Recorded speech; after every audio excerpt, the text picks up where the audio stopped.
My name is Barbara Frandsen.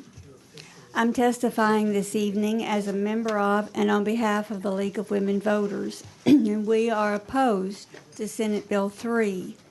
However, we thank you for the opportunity to be able to come before you and share our views. I have written testimony that's being passed out. I'm sorry to interrupt. Yes. You're Ms. Frandsen, right? Yes, Barbara? And you're against the bill? I am against the Okay, bill. you checked for. You want me to change it for you? Please do. Okay. Thank you. Please continue, and I'll give you a little bit more time at the end. I'll start it up again. Start it up again. Thank you.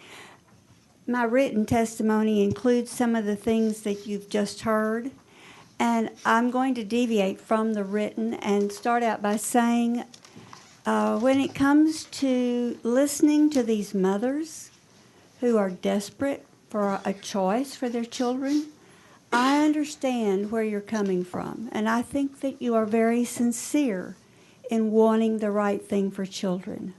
It's very hard not to be in favor. And so we're not opposed to choice. We're not opposed to private schools or parochial schools or charters. But I think there is enormous concern about taking money from the public system.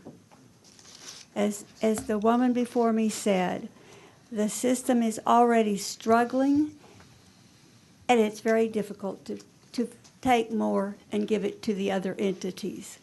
There are two concerns that I want to mention to you, and one is there's the promise that this is going to help low-income families.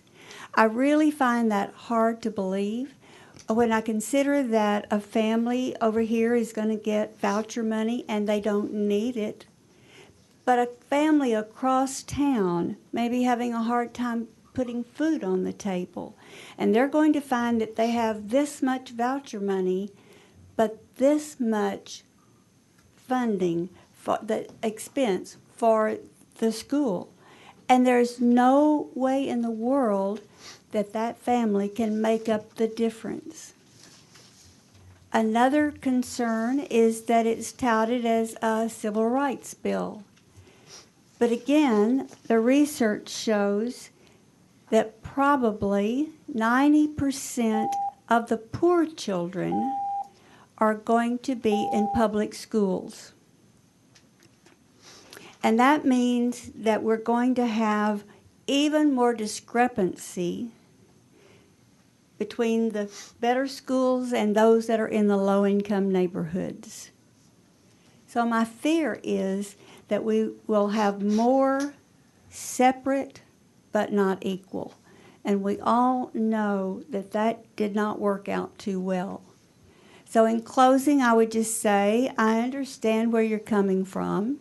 I like choice, but I cannot be for anything that is going to take money from the system, because I feel like vouchers ultimately will be the destruction of public education. Thank you, ma'am. Thank you very much.